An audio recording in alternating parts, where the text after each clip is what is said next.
Selamat pagi Bapak Ibu.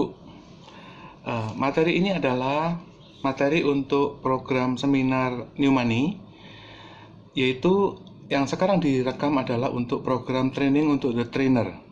Jadi ini pembekalan untuk para trainer. Acaranya akan dimulai tanggal 20 April. Jadi acara itu ada 4 kali session. Session pertama adalah mengenai 100 sifat uang. Sesi kedua 200 sifat uang, sesi ketiga 300 sifat uang, sesi keempat adalah 400 sifat uang.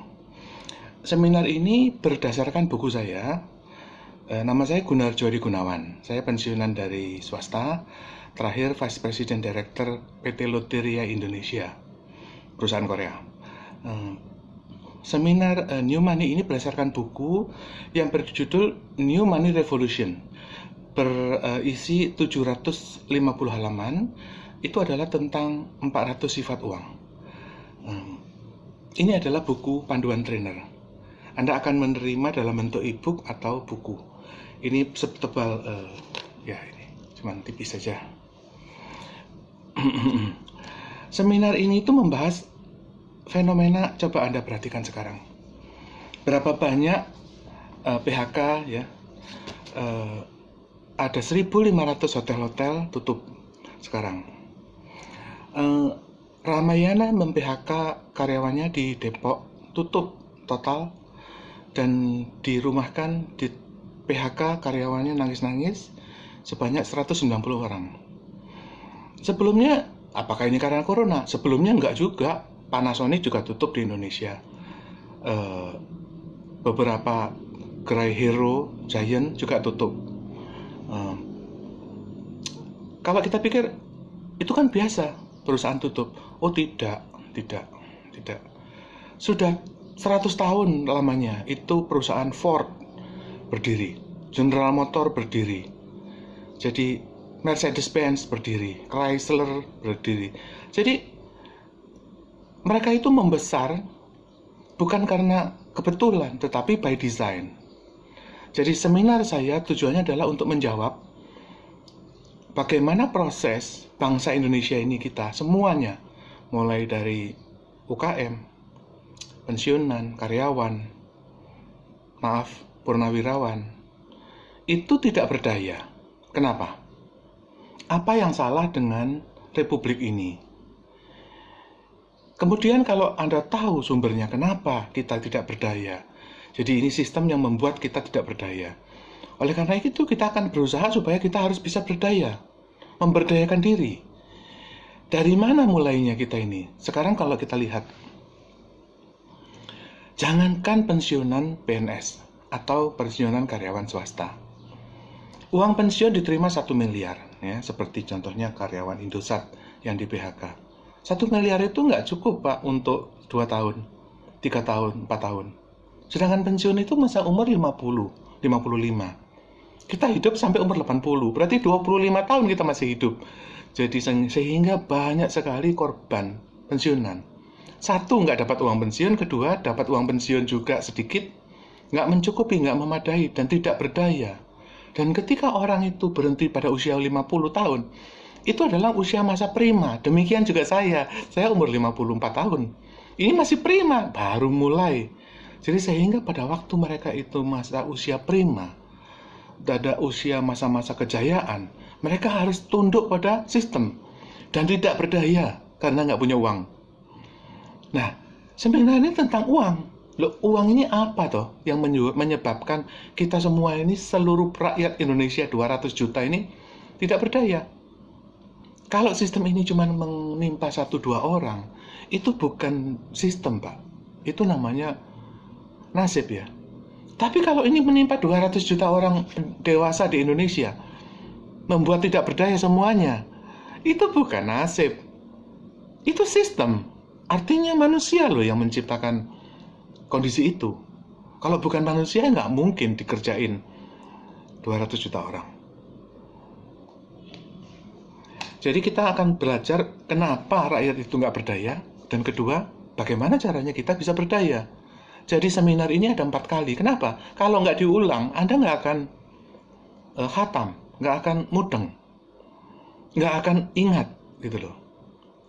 tujuan dari seminar ini adalah apa biang keroknya yang membuat kita itu nggak berdaya. Sistemnya bagaimana? Kedua, kalau sistem itu bagaimana itu, yang kita udah paham itu, bagaimana cara kita menembusnya. Sehingga kita itu nggak jadi jajahan. Sehingga kita bisa ambil bambu runcing. Walaupun itu bambu. Kalau nggak colok mata, buta, Pak. Ya, demikian tujuan dari seminar ini. Seminar ini panjang, kenapa? Membahas nasib bangsa itu nggak bisa dengan 4 buku, Pak. Nggak bisa. Bung Karno itu sampai meninggal juga bangsa ini belum jelas. Demikian Bung Hatta. Apa pemikiran mereka itu? Bahkan sebelum Bung Karno. Sebelum Bung Karno itu ada yang namanya Hos Cokroaminoto. Beliau itu tokoh bangsa yang juga tidak berdaya dengan sistem yang sama, yaitu Romusha. Demikian juga Pangeran Diponegoro. Jadi bangsa ini sudah 400 tahun mengalami represi. Jadi kita mulai ya. Sejarah uang itu zaman dulu, uang itu nggak ada. Karena uang itu nggak perlu ya, karena orang cuma butuh makan, roti, daging, ayam, ya semuanya tersedia di hutan waktu itu. Ya Anda tinggal memanah rusa, musang, fox tuh serigala kecil, itu dibuat dimakan, buat dipanggang. Jadi itu zaman dulu nggak ada uang, karena orang itu dulu keperluannya juga nggak perlu uang. Ya, karena semua ada tersedia, sumber daya alam itu tersedia, Anda tinggal ngambil air, tinggal ngambil pohon, karet tinggal diambil. Jadi zaman dulu yang ada itu adalah kurma. Kurma itu perlu karena apa? Karena orang itu kalau dalam masa di padang gurun, dia nggak bisa makan. Nggak ada makanan, dan itu dia membawa kurma. Yang kedua adalah untuk para pelaut. Pedagang itu melalui kapal, itu menggunakan minyak zaitun. Minyak zaitun itu untuk pengawet. Jadi daging-daging, semua bahan makanan semua itu, ya tahu, tempe, semua itu masukin dalam tong minyak zaitun. Itu awet, bisa berbulan-bulan. Karena minyak zaitun itu tidak mengandung air. Dia melindungi dari oksidasi. Jadi zaman dulu nggak ada uang, yang ada itu kurma dan zaitun. Uang itu gara-garanya apa? Gara-garanya waktu itu penguasa dunia ini adalah gereja. Dan gereja itu memperpanjang dengan tangannya itu kepada landlord atau tuan tanah ya. Yaitu yang dimusuhi dengan Pangeran Diponegoro itu. Ya, tuan tanah itu menjadi perpanjangan tangan kekuasaan gereja. Dan uang digunakan untuk membayar tentara yang pulang perang. Jadi setelah perang dia dapat upah, dapat uang ya, karena nggak mungkin dia bawa zaitun ya bisa 2 ton. Nanti jadi dia bawa uang itu dalam bentuk kepingan emas. Itu menjadi penggantinya komoditi ya. Nanti dia bisa tukar dengan roti, dengan ya kalau ditukar roti dapat 2 truk gitu. Jadi apa yang terjadi kemudian ya, tahun 600 sekian, abad ke-7 itu tercatat dalam kitab suci, yaitu kitab suci An-Nisa ayat 46. Itu waktu itu sejarahnya ya, tak ceritain itu, ada jalur sutra dari China ke Kazakhstan melewati Asia Tengah, akhirnya nyampe ke Iran, ke Irak ya, melalui sana, dan akhirnya berujung pada kota Petra, Jordan. Semuanya melewati kota Petra, Jordan. Mereka akhirnya masuk ke kota Yerusalem dan ke pelabuhan Gaza. Itu sudah 2000 tahun lamanya itu berdiri, pelabuhan Gaza itu. Kalau nggak lewat Gaza nggak bisa, karena laut Pasifik itu nggak nyambung dengan laut Atlantik. Jadi terpisah oleh benua Afrika, sehingga ya akhirnya hanya bisa lewat Petra. Yang kedua adalah lewat Dubai. Jadi dari China itu ke Thailand, Vietnam, Myanmar, akhirnya berhenti di Malaka, terus ke nggak ke India, dia ke pulau kecil itu Sri Lanka. Dari Sri Lanka akhirnya masuklah ke Dubai. Jadi itu laut India itu dilewati lewat bawahnya. Jadi nggak lewat India sebetulnya, lewat Sri Lanka. Akhirnya masuk ke Dubai. Dari Dubai, Oman, Qatar, Doha, itu akhirnya mereka naik onta menuju ke Yerusalem. Sehingga Yerusalem adalah pusat dunia, itu sudah 2000 tahun lebih. Nah, orang-orang Yerusalem itu disebut dulu kaum pertamanya ya orang sana ya, orang Yerusalem ya. Kemudian mereka memecahkan diri. Yang satu Nasrani itu lari ke Eropa karena mendakwahkan agama, dan yang tetap tinggal di sana yang disebut orang Yerusalem. Dan di sana itu orang Yerusalem pada abad ke-7 itu tercatat pada kitab suci An-Nisa ayat 46, mereka itu merubah kitab sucinya karena di hukum Taurat melarang untuk membungakan uang. Tetapi mereka akhirnya membungakan uang. Jadi pada kitab suci tersebut tercatat bahwa penderitaan rakyat yang pertama itu gara-gara kaum Yerusalem membungakan uang. Jadi kalau pinjam 100 keping ya, emas, keping Romawi, emas itu pada waktu itu kan belum ada uang ya, yang ada itu kepingnya raja, itu raja-raja Romawi ya.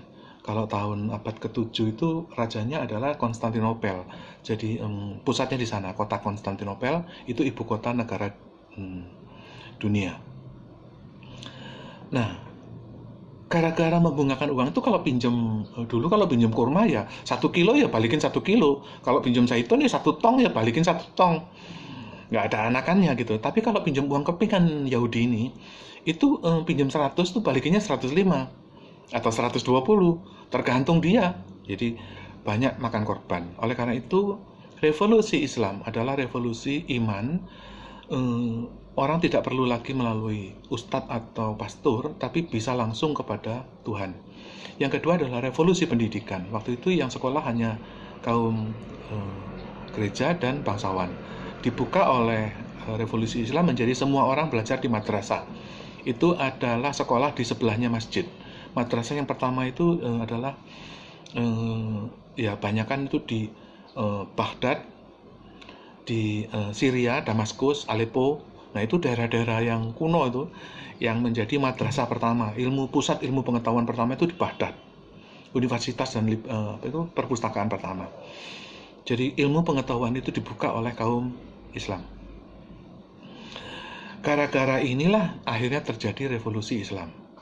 Sebetulnya itu dimulai dari perang melawan landlord, tuan tanah, dan kaum gereja. Jadi selama 600 tahun Islam menang.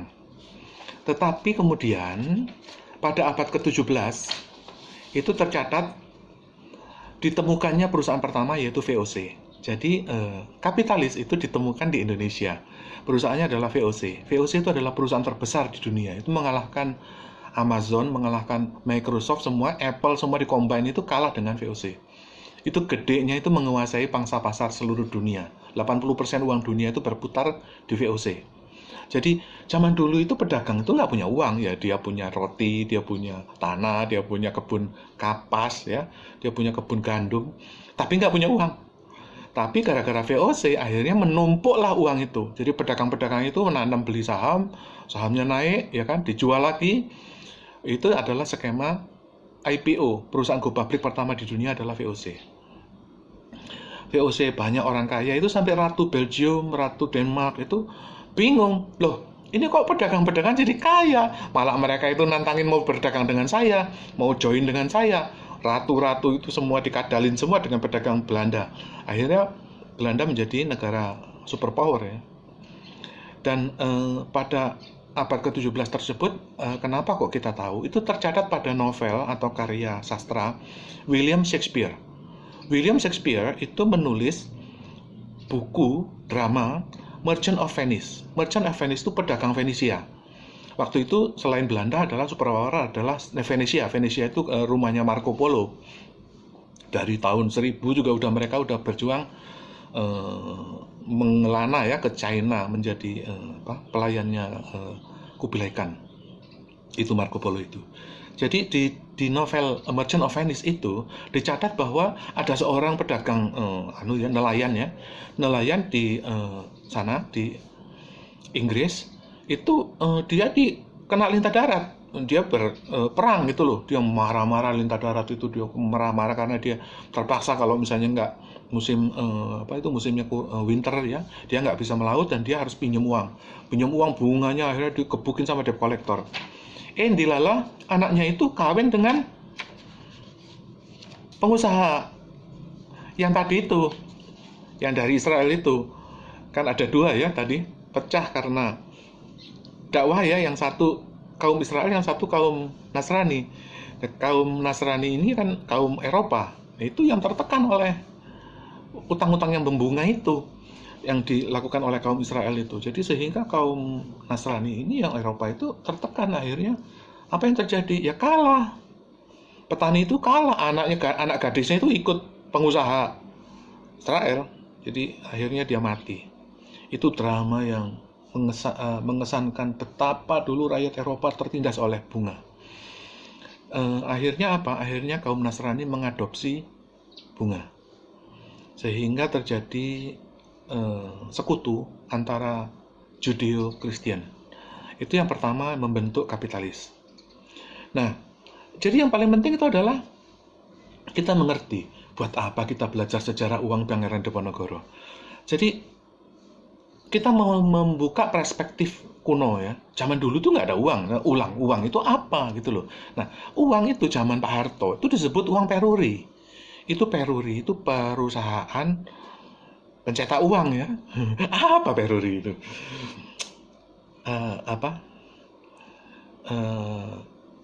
Perusahaan uang lah ya, perusahaan mencetak uang itu peruri, itu mencetak uang. Dan pada waktu peruri itu mencetak uang, kita juga nggak bertanya ini uang siapa, uang yang bayar kepada siapa, ya tahu pokoknya gambar Pak Harto itu laku ya, nggak ada yang meragukan itu. Kalau misalnya menolak uangnya Pak Harto ya kita masuk koramil. Jadi kita tahunya itu peruri dan Bank Indonesia. Tahun 70 peruri itu ditutup. Ya peruri itu masih ada pencetakan, tapi dia nggak boleh mencetak uang. Uang itu tidak dicetak lagi. Jadi uang itu namanya adalah kredit. Jadi Anda misalnya KPR ya, Anda kredit 1 miliar, itu krek. Oh ya, Anda utang sama bank sekian 1 miliar, itu uang baru. Kalau sehari 1 miliar, 2 miliar, 10 miliar, lama-lama uang kredit di Indonesia itu sejak tahun Krismon tahun 99 itu bertambah, yang uang tunai 1.400 triliun bertambah sekarang totalnya itu menjadi 6.300 triliun termasuk kredit. Jadi ingat ya, uang tunainya 1.400, utangnya 5.000 triliun. Ini harus diingat. Jadi uang tunai di Indonesia itu nggak semuanya tunai. Kalau Anda ambil tunai itu nggak ada. Anda kredit 1 triliun ambil di ATM ya nggak keburu, tunainya nggak ada. Ya Anda bisa beli rumah, beli apartemen, beli kapal, beli pohon, terserah Anda beli tanah satu kapal, satu pulau juga nggak apa-apa. Tetapi Anda tidak ada tunainya, karena tunai di Indonesia itu cuma 24%. Yang 76% itu uang kredit, namanya uang kredit. Jadi uang itu bukan lagi uang. Uang itu adalah kredit. Nah, kalau kredit itu utang. Dengan demikian, zaman dulu utang itu harus dilunasi. Kalau zaman sekarang enggak. Loh Pak, kok utang nggak dilunasi? Nah, nanti kita akan jelasin. Jadi ingat ya, di Indonesia itu 1.400 uang tunai, 5.000 triliun uang giral, uang kredit. Dengan demikian, 78% uang beredar itu dikuasai oleh nasabah kredit. Itu nasabah KPR, kredit gitu loh. Nasabah itu ada 3 golongan. Kita taunya nasabah itu adalah kredit 80% dari jaminan. Itu kalau untuk golongan nasabah konsumer. Artinya ya 80% rakyat ini ya kalau mau kredit itu dimintain jaminan. Nah itu kalau nasabah konsumer. Ada lagi kategori nasabah komersial. Nah itu adalah bisa 2 kali lipat jaminan. Anda asetnya misalnya 100 miliar, bisa dapat kredit 200. Loh kenapa? Ya Anda tergolong nasabah prioritas yang disebut nasabah komersial. Itu jumlahnya ya nggak lebih dari 1 juta orang. Nah, Lalu yang 275 juta itu apa? Ya, Anda pikir aja sendiri. Anda harus antri dan harus punya jaminan. Itu pun kreditnya belum tentu di-approve. Nah, oleh karena itu, yang berikutnya adalah apa? Yang berikutnya kategori nasabah corporate. Kalau sudah nasabah corporate itu yang di atas 1 triliun, enggak usah jaminan. Ya, cukup nama Anda saja dan keturunan Anda dijamin 7 turunan, Anda bisa mendapatkan kredit tanpa jaminan. Loh Pak, kalau gitu nggak adil. Ya nggak adil, inilah sumber biang keroknya itu ya ini. Jadi demikian itu artinya apa? Artinya ya Anda tahu ya, grafik suplai uang beredar itu kayak gini. Ya, Anda jangan kaget ya. Ini grafik. Ini grafik terakhir bulan apa? Bulan Maret ya, Maret tahun 2020. Ini Maret tahun 2019, itu segini. Pertambahannya dari sini ke sini itu setahun, itu 600 triliun. Dari awal sampai ujung, ya, itu selisihnya itu 600 triliun. Setahun 600 triliun, sebulan itu selisihnya 50 triliun. 50 triliun sebulan, itu sehari selisih 2 triliun. Artinya, uang beredar itu, ini M2 ya, artinya bertambah setiap hari 2 triliun. Oke lah, setiap hari 2 triliun ya, Anda nggak bisa membayangin ya. Apa jadinya setelah 30 tahun? Ini loh. Sejak tahun 99, ya, ini tahun 99, itu bertambah beranak, ya. Tahun 2009, 14, ini ikut G20, waktu itu SBY ikut meeting G20, sehari bertambah 2 triliun. Apa yang terjadi? Sekarang udah mencapai level 6.300 triliun. Ini data dari Bank BI. Loh, Anda pengen tahu, loh Pak, itu kan masa lalu Pak, kan uang kan naik dan turun, kan ada uang masuk dan uang keluar. Iya, mbok pikir uang itu akan masuk dan keluar. Itu masuk dan keluar itu grafiknya tuh tiap hari tuh kayak gergaji nih. Naik, keluar, masuk, keluar, masuk, keluar. Tapi modusnya itu naik terus. Kita tahu dari mana? Loh ini loh, ini Jepang, itu ya kadang-kadang ya bisa turun, ya, tapi naik lagi. Ini dari tahun berapa ini? Ini Jepang. Ini India, ya. India itu bukannya nggak pernah turun, ya turun ini cuman 6 bulan doang ini. Ini turun, naik lagi, kumat lagi. Sampai kapan? Sampai ke plafon. Ini Tiongkok. Jadi kalau ingin tahu Indonesia itu di mana? Indonesia itu di sini loh. Ini Indonesia Anda, ini grafiknya Tiongkok ini. Tiongkok itu 20 tahun lebih maju daripada Indonesia. Ini di sini kita ini. Ya, kalau kita ngikutin grafiknya Tiongkok, ini loh masa depan Indonesia ini 20 tahun lagi. Kalau duit itu bertambah 2 triliun setiap hari, Anda tahu tahun 2025 itu berapa? Penambahannya itu 5.000 triliun. Nggak usah tahun 2025.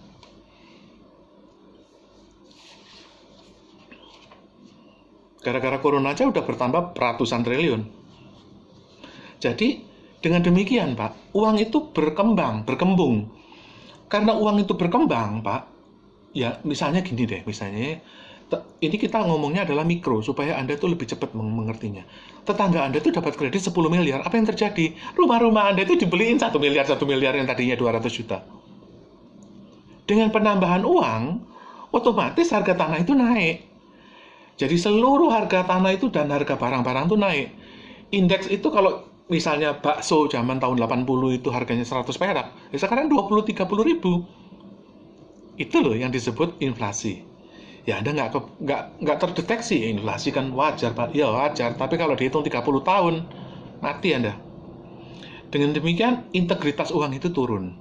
Jadi yang menjadi penderitaannya itu zaman Nabi, dan zaman Sultan Agung, dan zaman Diponegoro, zaman Cakro Aminoto, adalah dominasi sistem kapitalis, kekuasaan kapital yang membuat nilai uang itu turun terus. Gitu. Uang Anda itu kalau zaman dulu 10 miliar itu bunganya cukup untuk makan. Zaman sekarang gara-gara US dollar naik 20%, 10 miliar itu Anda uangnya tuh susut 20%. Nah, berkurang 2 miliar. Loh Pak, uangnya nggak berkurang. Iya, uangnya nggak berkurang, tapi nilainya berkurang gitu loh. Uang Anda 10 miliar, turunnya 2 miliar. Turunnya tahu dari mana? Ya rumah-rumah yang tadinya harga 10 miliar udah jadi 12 miliar. Loh kenapa? Ya gara-gara US dollarnya naik. Dengan demikian integritas uang itu turun. Dengan penurunan integritas uang ini artinya terjadi pemindahan kekayaan dari pemegang tunai yang 80% penduduk itu kepada yang 20% pemilik nasabah kredit. Yang celaka adalah kredit, utang itu sama dengan uang. Integritasnya juga turun. Nih, contohnya ini. Kalau Anda tidak bisa membayangkan ya, misalnya gini. Banyak orang ya, termasuk saya, itu punya kredit 2 miliar. Karena apa? Karena saya punya aset 7 miliar. Misalnya ya, dengan demikian kredit saya 2 miliar. Apa yang terjadi? Zaman dulu itu zaman reformasi, tahun 2000, 2012. Bunga BI itu 12%, sehingga saya punya kredit itu bunganya 14%, itu dulu umum. Apa yang terjadi? Loh, iklan KPR BCA itu 5% di mana-mana. Saya kan marah. Saya bilang ke Bank BNI, Pak, saya mau pindahin utang saya itu kepada Bank BCA. Saya mau minta 5%. Oh enggak Pak, enggak bisa Pak. Gitu. Begini. Akhirnya saya cabut. Sebelum dicabut, akhirnya keluarlah penawaran. Pak, kredit Bapak diperbaharui, bunganya 7%. Wah, alhamdulillah, bunga 7%. Akhirnya apa yang terjadi? Kredit saya 2 miliar itu di top up double. Jadi yang tadinya 2 miliar jadi 4 miliar. Bayangin ya, kredit saya itu 2 miliar, itu di top up gratis 2 miliar lagi, menjadi 4 miliar dengan cicilan dan bunga yang turun. Cicilan yang turun akhirnya dengan cicilan yang sama, periode yang sama, saya dapat kredit tambahan 2 miliar. Jadi dari 2 miliar mendapat 4 miliar. Pertanyaan saya adalah, tambahan 2 miliar itu uang siapa?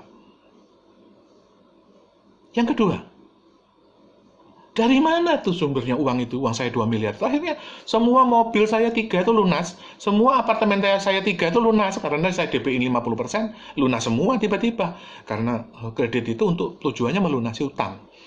Jadi kartu kredit saya itu kartu kredit yang ayah, ibu, nenek, semua utang itu semua lunas semua.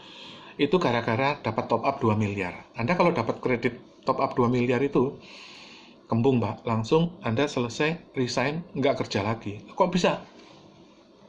Kalau aset Anda itu 7 miliar Pak, Anda tergolong nasabah kakap. Bukan kakap lah ya. Ya, bukan kakap lah. Tergolong kelas kambing lah ya. Artinya apa? Aset Anda itu tiap tahun, Anda cek di developer. Anda harus beli rumah yang ada developernya ya. Cek di developer, price listnya itu naik 1 miliar per tahun. Apa yang terjadi? Tiap bulan Januari itu saya mendapatkan top up 1 miliar per tahun. Jadi tahun lalu 2 miliar, tahun ini jadi 3 miliar. Tahun depan 4 miliar, tahun depan 5 miliar. Loh Pak, kok bisa Pak? Loh iya, karena aset saya naik terus. Ini itu yang disebut capital gain. Jadi kapitalisme itu adalah capital gain. Orang yang punya capital itu beranak. Kenapa beranak? Karena jumlah uang beranak, ya harga tanah beranak, harga tanah itu naik, dan sehingga terjadi capital gain. Karena saya dapat capital gain, aset saya yang jalan 3 tahun jadi 10 miliar, utang saya yang tadinya 2 miliar jadi 4 miliar, itu beranak, itu yang disebut kapitalisme. Loh Pak, oke lah ya. Anda nggak membayangkan 2 miliar itu artinya apa ya? Saya dapat uang 2 miliar gratis itu. Pagi belum punya, sore sudah punya. Itu rasanya seperti apa? Itu rasanya seperti orang tuh naik gajah. Itu kalau saya dapat top up 2 miliar. Apa yang terjadi? Berarti kalau orang yang punya 7 triliun, dia dapat tiap tahun penambahan top up 1 triliun per tahun. Kalau orang punya 70 triliun, berarti dia dapat top up 1 triliun rupiah per bulan. Loh Pak, siapa yang punya duit 70 triliun? Banyak sekarang. Banyak, ada 10 keluarga. Itu memiliki uang di atas 70 triliun. Ya, kalau Michael Hartono itu nggak usah diomong. Itu udah bablas ke plafon itu, udah duitnya udah ribuan triliun. Jadi, kita quiz ya. Dari mana datanya kredit bank? Orang berpikir zaman dulu ya. Bank itu dulu dibuka itu namanya tahapan dan tabanas. Tabungan, tabanas itu di pos, kantor pos. Jadi orang berpikir uang itu masih banyak yang berpikir datang dari tabungan nasabah. Enggak. Orang bilang bahwa uang itu terdiri dari pasar uang ya, orang jual dari money changer itu. Enggak. Uang datang dari bank, enggak. Ya. Uang itu datang dari pencetakan utang baru. Jadi Anda nasabah kredit ya, tadinya Anda nggak punya KTA, sekarang punya KTA 50 juta. Krek, masuklah 50 juta itu utang. Jadi uang beredar bersumber dari jumlah utang baru atau kredit baru. Mengapa seseorang menjadi kaya? Zaman dulu orang berpikir rajin menabung, pangkal kaya. Enggak. Anda rajin menabung yang tambah susut. Jadi sekarang itu orang kaya bukan karena tabungannya banyak, bukan karena gajinya tinggi, gaji tinggi juga habis di jalan, bukan karena dia dokter ahli bedah plastik, enggak, makin dokter dia makin boros, tapi karena kredit banknya yang banyak. Yaitu orang tadi itu yang punya duit aset 70 triliun itu tiap bulan di top up 1 triliun. Anda tahu kredit 1 triliun tiap bulan itu, Anda bisa beli Lamborghini itu 200. Satu aja kita nggak kebeli 2 miliar. Itu dia bisa beli 200. Apakah benar rajin menabung pangkal kaya tadi? Ya enggak. Ya, Anda rajin menabung ya susut sekarang. Zaman dulu orang punya tabungan 100 juta ya. Cukup lah untuk makan lah. Bisa untuk makan lah. Bangsa ya 5 juta ya per bulan. Sekarang boro-boro. Duit Anda 100 juta, bunganya itu 1 juta per bulan. Itu juga kalau dapat. Mengapa kemiskinan sulit diberantas? Ya, orang percaya pada nasib, percaya pada usahanya ya, atau tergantung dari takdir dan tergantung dari ikhtifar ya. Enggak sekarang itu. Uang itu dikuasai oleh kaum kapitalis sehingga kemiskinan itu sulit diberantas karena adanya sistem moneter kapitalis. Artinya, pencetakan uang baru 2 triliun per hari itu nggak bisa dilawan. Setiap hari itu besok tetangga Anda itu dapat kredit 2 triliun. Gimana mau ngelawan? Kita buru-buru 2 triliun, 2 miliar aja seumur hidup kita nggak punya. Jadi kata nenek, utang itu harus dilunasi, itu zaman dulu. Zaman sekarang nggak. Utang kredit itu harus dimigrasi, artinya mendapatkan rescheduling, haircut, penurunan bunga, dan dapat top up, dan bunganya turun. Pak, kok enak Pak bunganya turun Pak? Nah kita lihat. Ya, tadi adalah grafik jumlah suplai uang beredar. Karena suplai uang beredar bertambah 2 triliun per hari, itu akibatnya apa? Akibatnya itu harga uang yang disebut bunga itu turun terus. Kenapa? Ya tujuannya supaya tadi itu uangnya bertambah.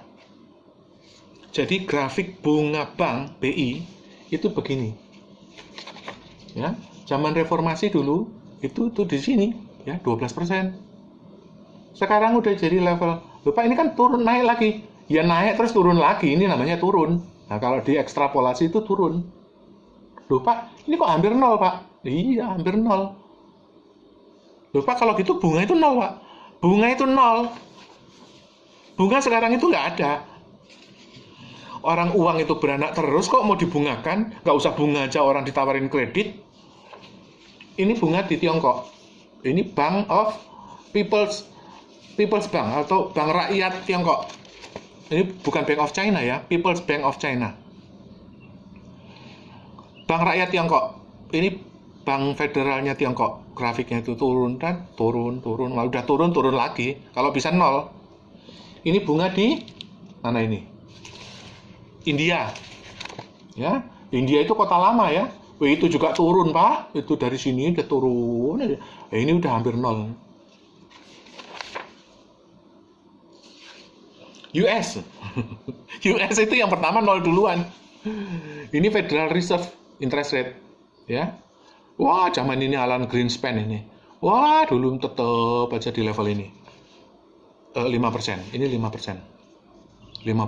Oh, anjlok-anjlokan. Wah, naik lagi. Wah, anjlok turun sekarang udah jelosor, sekarang udah hampir 0%. Ini adalah bunga di Singapura. Singapura udah lama majunya ya, sehingga dia itu grafiknya udah kayak gergaji. Ya, tapi cenderungannya coba dilihat ekstrapolasinya 0. Ini terakhir itu 1% ini. Ini bulan lalu. Anda cek di Google. Interest rate Federal bank di Singapura itu 1% terakhir.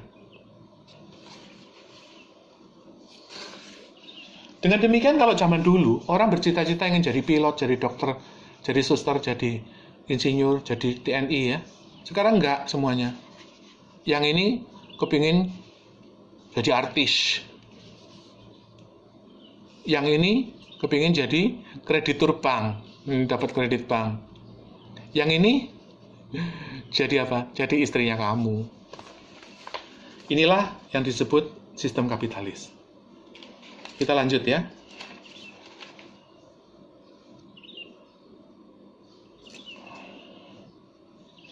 Mengapa sistem bunga itu perlu diperangi? Artinya itu bukan diperangi ya, bukan diperangi lah.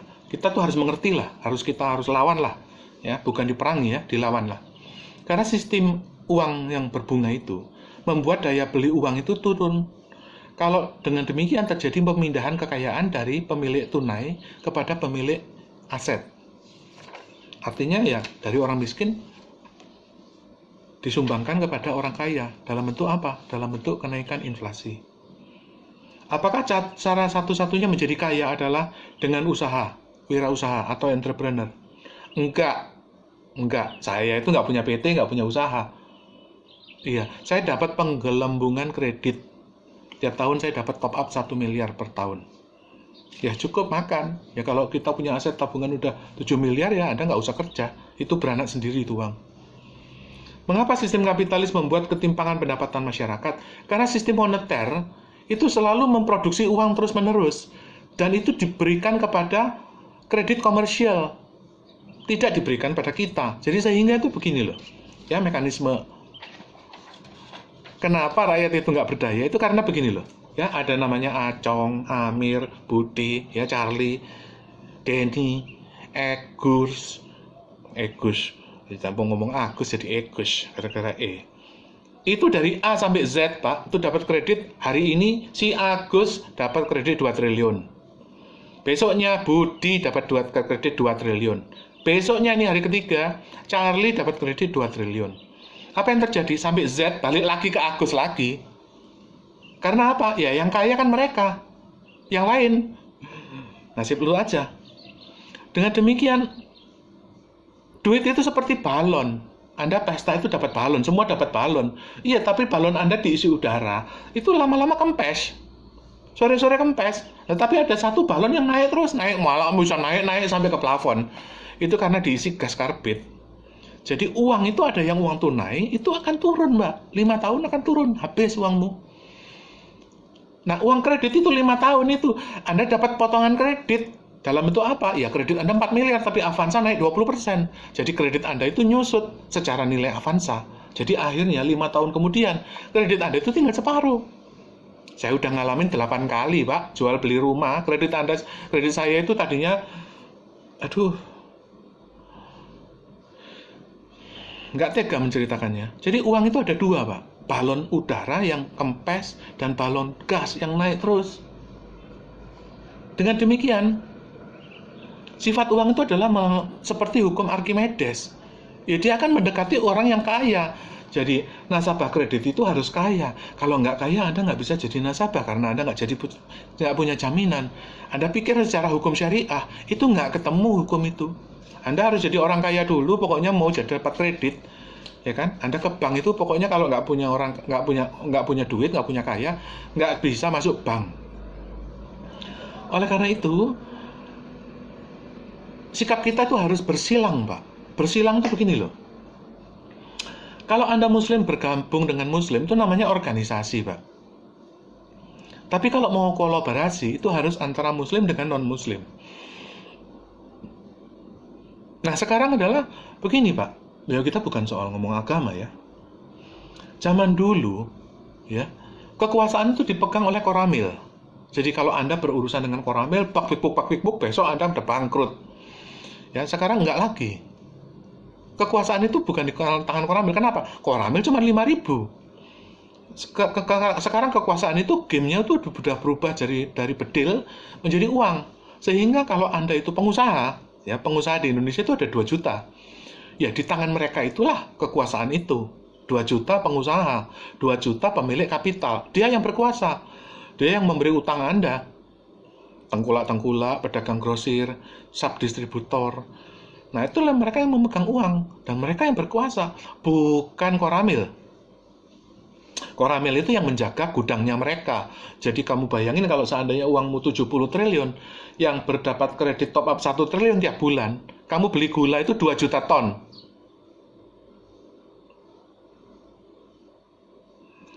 Dengan demikian, kita harus tahu bahwa sekarang itu hukum bukan lagi menuruti hukum takdir. Takdir itu begini, Pak. Tuhan meredistribusi kekayaan melalui pintu resiko. Ya, Tuhan itu menciptakan pintu resiko. Anda melalui resiko itu berdagang, Anda kadang untung, kadang rugi. Melalui pintu itu Anda bisa untung, bisa rugi. Itu pintu yang diciptakan Tuhan. Pintu itu sudah ditutup Pak, itu sejak abad ke-7. Kalau Anda membungakan uang, kan itu pasti untung, pasti berbunga. Kalau enggak, kan ada digebukin debt collector. Jadi pintu risiko itu sudah ditutup. Pintu yang diciptakan Tuhan itu ditutup oleh manusia. Tidak ada risiko lagi kalau Anda membungakan uang. Betapa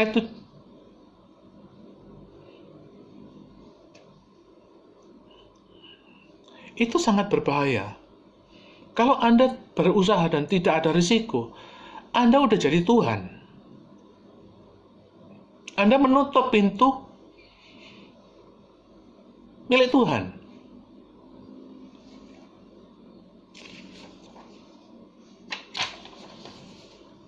Jadi dengan demikian ya, pola yang lama ya, yang kita berpikir pola lama ya, uang adalah simpanan, itu keliru. Uang adalah alat tukar, itu keliru. Seluruh dunia itu, 170 negara itu sudah mengikat pada US dollar. Artinya uang Anda rupiah, ringgit, rupiah itu sama saja. Itu cuma namanya aja beda-beda.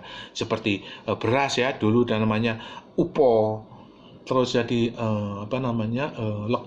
beras ya. Terus beras jadi sego, sego jadi lontong, lontong jadi ketupat, ketupat jadi menir, ya. Itu sama, itu semua beras. Itu sama dengan uang, ya. Kata nenek itu beda-beda ya. Nah, sekarang enggak semuanya, udah semuanya euro aja, semua euro. Tuh, anggap aja begitu. Jadi uang bukan lagi alat tukar ya. Uang itu sudah sama. Artinya semua mengikat pada US dollar. Uang adalah kebutuhan, itu keliru, itu untuk orang miskin ya. Uang bukan kebutuhan. Nanti uang itu apa? Uang juga bukan upah.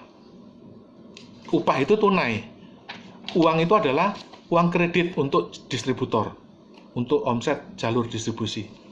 Jadi uang itu sekarang adalah kredit bank. Uang adalah kredit.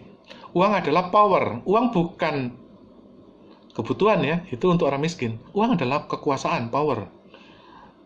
Kalau Anda punya aset 70 triliun ya, tiap bulan Anda dapat top up 1 triliun ya. Apa yang Anda mau beli? Dibelikan gula 2 juta ton. Dibelikan beras itu 100 ton. Dibelikan tanah itu dapat 100.000 hektar. Uang adalah capital gain, keuntungan kapital. Uang itu adalah modal, capital, bukan upah. Upah itu adalah 2% dari sistem. Yang 90% itu adalah uang distribusi. Pola pikir kita ya, uang itu adalah keuntungan, bukan. Ya, keuntungan itu kecil, Pak. Keuntungan itu kecil. Uang itu bukan untuk investasi, bukan. Ya, investasi itu untuk orang yang miskin. Uang itu adalah risiko, bukan. Itu untuk orang yang nggak ngerti sistem. Kalau Anda pasti tiap bulan dapat kredit top up 1 triliun, uang itu pasti, Pak. Ya pasti bulan depan datang lagi itu bank. Jadi pola pemikiran kalangan atas itu adalah uang adalah capital gain. Uang adalah peningkatan nilai aset ya. Aset Anda seperti saya tadi ya, 7 miliar itu naik sendiri, 3 tahun jadi 10 miliar. Itu cek di price list-nya developer BSD. Jadi uang adalah terms of credit ya, terms of pembayaran. Itu adalah uang distributor. Uang adalah omset ya. Jadi uang itu bukan profit Pak, omset Pak. Jadi kalau Anda omsetnya 2 miliar ya, uang Anda itu pegang 2 miliar ya kan, nanti disetor kepada pabrik. Uang adalah kredit ya, atau uang distributor. Uang itu adalah pinjaman grosir. Ya, yang salah juga adalah kredit itu utang, bukan. Kredit itu sekarang adalah suplai uang, M2. Wah, Anda munyeng itu. Kredit kok bukan utang. Ini berarti kan modusnya mau ngemplang. Bukan mau ngemplang, maunya top up. Artinya kredit itu sampai 7 turunan nggak pernah dilunasi, dibengkakkan terus. Utang itu harus dilunasi, itu keliru. Ya, bunga itu tinggi, 3% per bulan, itu untuk orang miskin. Bunga untuk orang kaya itu 0%. Bank itu berisiko, itu buat orang yang nggak ngerti kredit. Dengan demikian, mental pengusaha itu adalah kredit itu jangka panjang. Artinya begini loh, Anda beli Honda Jazz ya. Honda Jazz itu cicilannya itu 7 juta per bulan, yaitu untuk orang miskin. Kalau saya beli Honda Jazz 250 juta, itu bunganya tiap bulan 0,5%. Ya, artinya ya cuman 1 juta seperempat ya. Itu cicilan bunga untuk Honda Jazz. Sampai kapan? Itu Honda Jazz 20 tahun ya tetap aja dipelihara, orang nggak lunas-lunas. Jadi kredit itu adalah financing, pembiayaan jangka panjang. Bunganya itu 6% per tahun. Per tahun loh Pak, jadi per bulan itu 0,5%. Bukan 3%, itu kalau KTA. Jadi kredit itu adalah keuntungan dari penurunan integritas kredit. Jadi bunga itu cenderung turun. Oleh karena itu, Anda tahu bahwa sekarang kalau misalnya tetangga Anda dapat top up kredit 2 triliun si Agus, ya Anda cek mereka itu. Siapa, di mana, kapan, bagaimana, dan kapan. Jadi 5W plus 1H. Sehingga Anda mengerti, loh lama-lama kok yang dapat kredit ini adalah pengusaha itu aja, ya kan? Pengusaha tapos. Nah, kalau kredit itu beranak 2 triliun tiap hari di antara pengusaha tapos, lama-lama pengusaha ini bukan pengusaha, dia yang berkuasa. Sekarang ini terakhir, Sri Mulyani itu mencetak bond utang jangka panjang 50 tahun, bunganya 4% dalam US dollar. Itu bond yang beli siapa? Yang beli itu pengusaha tapos. Loh Pak, ya kita nggak berdaya kalau gitu dia duitnya udah 70 triliun, kita nggak punya duit. Ya tahu, kita nggak punya duit, tapi kan kita punya otak. Sehingga kita bisa mengetahui modus-modus mereka. Jadi, kira-kira begini Pak ya, kalau Anda dapat kredit 2 triliun ya Pak, apa yang terjadi? Yang terjadi itu kanibal. Teman-teman Anda itu dibeliin semua rumahnya. Belakang, kiri, kanan, semua tetangga Anda itu di KS Tubun itu dibeli semua. Jadi gudang yang jadi berubah rumah sekarang, udah lebih kayak Washington, udah lebih dari White House.